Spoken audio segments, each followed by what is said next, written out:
for starting this, so we're gonna get started.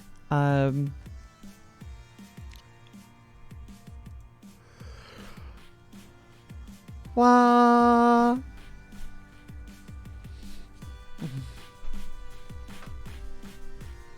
Hello, it is me, Sabera. I am lit very poorly. I really have to fix my lighting situation. Jesus Christ. All right, tonight we're going to be doing some Axiom Verge 2, all Urns, no BS. Mug, if you are still here, thank you so much for the raid. I hope that you are doing really well tonight. I hope that you had a really good stream. Hi everyone, folks from Mug stream, folks not from Mug stream. We're going to get started so that we can try to get a submission video out here.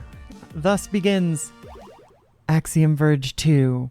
All Urns, no BS. For those of you who are unfamiliar with Axiom Verge 2 speedrunning, no BS is a category similar to no major glitches or glitchless. It is glitchless, but additionally you are not allowed to use a thing that is technically not a glitch called boomerang steering. That is the no BS portion of the category name. All Urns is similar to all skills in a Hollow Knight. You get new abilities in Axiom Verge 2 by popping open urns that then shove nanites into your body, and who doesn't love nanites in their body?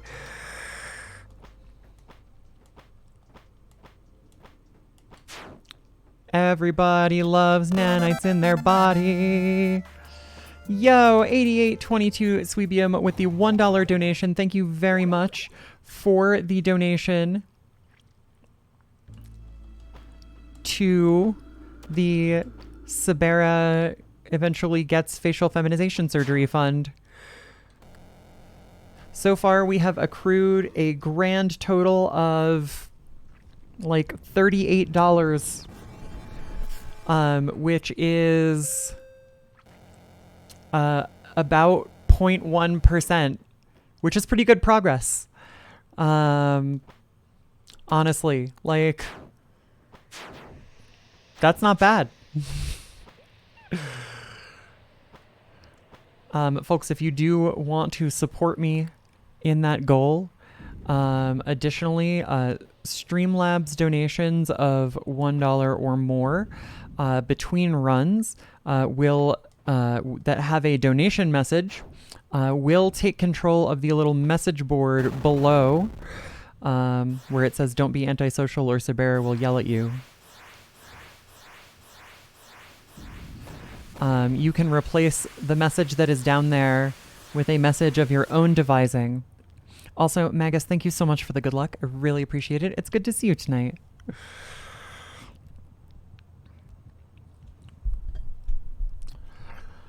All right. So the very first urn that we get, in order to acquire it, instead of breaking it open ourselves, we actually have to drown, which is not ideal, but it is a requirement.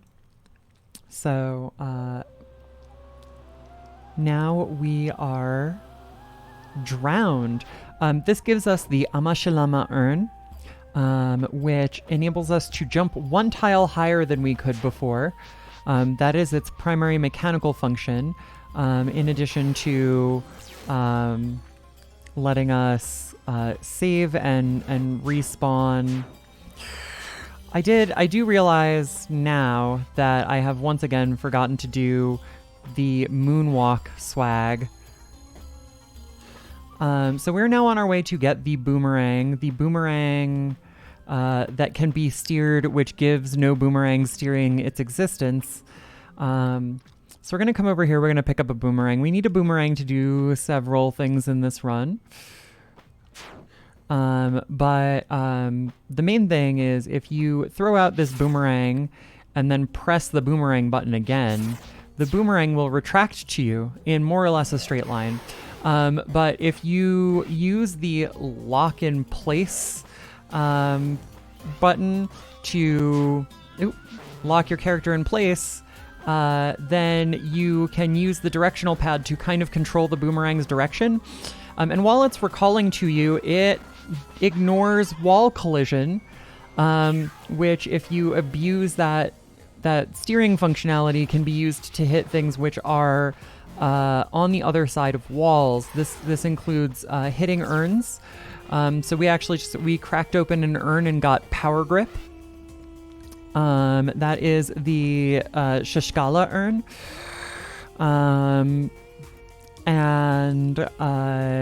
So you could theoretically do that through a wall when you're not supposed to be able to. You can also hit switches and therefore open barriers earlier than you're supposed to, and from places that you're not supposed to be able to. And so that is what boomerang steering is. And so that's disallowed in this category. So this is completely glitchless, and also you can't do boomerang steering.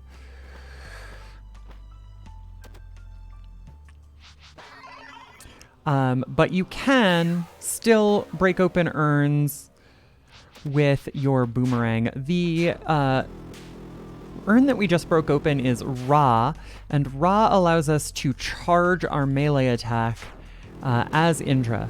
There is a separate one for doing this as a...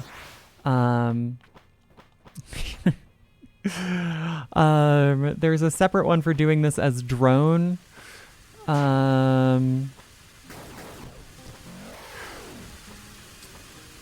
Which is called Usanra, which we will get much, much later in the run. Toward the end of the run, in fact. We basically only pick it up in this category because we have to. But there's some interesting routing as a result of that, which is really nice. So our boomerang is very convenient for whacking stuff from time to time. So we're on our way to yet another urn right here. It is the urn that gives us our infection power. In the original Axiom Verge, you got glitching things. In this, you get a hacking power called infection. Oh no, thank you. I jumped a little bit too early there. All right. That overall actually was not too bad. That was the Mushus urn. I know the names of most of the urns now at this point, despite the fact that we mostly refer to them by colloquial names. We're going to take a quick save here intentionally because we're going to save warp back to that in a little while. We're going to go get one more urn here. This first area is pretty urn dense. We're going to pick up our drone. Those of you who have played Axiom Verge 1 will be familiar with drones. Now, there is actually an application of boomerang steering here to pick this urn up a little bit faster, but just dropping onto it is not that much slower. So we're not really losing that much time. So we just picked up Damu, which is our little drone. Little drone in this is a little bit different from the drone in Axiom Verge 1. For one thing, when you pop it open in midair, after you've thrown it, after you've launched it, it maintains a little bit of its throw momentum, which allows you to get it a little bit farther than you otherwise would. The other thing is that in Axiom Verge 2, the drone can save the game. The drone could not save the game in Axiom Verge 1. And the upshot of this is that if you save the game as drone and then recall to Indra and then save quit, then Indra gets to save warp to wherever the drone saved the game.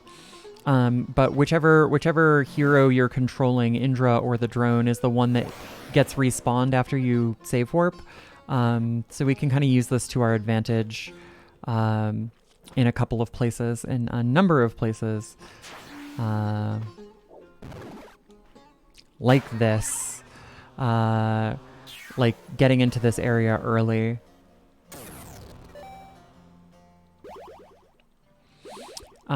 So we just picked up the Ninersag urn. Ninhursag allows us to wall climb instead of just grabbing on to ledges. There is a little bit of a limit to that wall climbing, though. We do have a stamina gauge when we are wall climbing, and if it runs out, Indra will just fall off the wall. So we do have to be a little bit careful about that, but we can now stick to walls and jump off of them, and that's actually pretty cool. We'll be making a lot of good use of that. Like up here,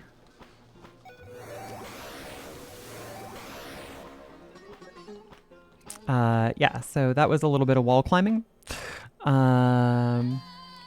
We're going to be making use of it again right here.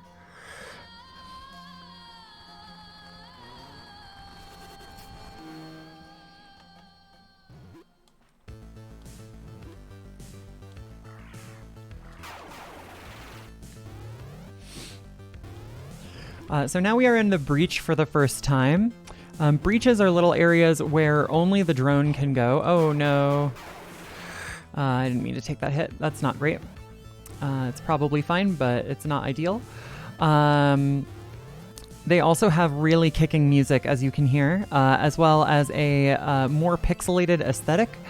Not that anything in this game has a particularly unpixelated aesthetic, just breach pockets are more pixely. And very cute. Drone is also so cute in this game. Can I just say that? So we came in here to pick up the Eskiri. Eskiri is a sort of grappling hook slingshot thing. Very, very useful for getting around quickly. It propels the drone very, very fast. Whoops. Yoo-hoo! Yeah, the breach aesthetics are wonderful. Eskiri is going to form a very important... very important part of our movement from here on out, because Eskiri launches the drone forward fairly quickly. And in a little bit, we're going to actually pick up a power that allows us to carry that momentum for a really long time. So we're going to use this save warp trick again. The game auto-saves us where we come out of the breach here. So we're going to go ahead and do that. And then we are going to make use of that forward throw momentum trick to skip another area that we're... skip through another area that we're not supposed to be able to go to. We're going to head down to the magical land of Irakar, which is sort of deserty, beachy, fun stuff, and pick up a couple of new powers. We're going to pick up Kilnimak, which is gives us the power to see the breach from outside of the breach. And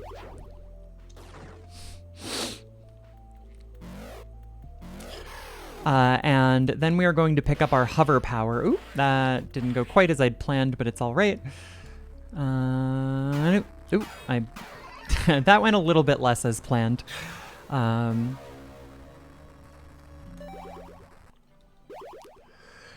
right. That was just a little bit of time loss on the recovery. But that is Kilnimak.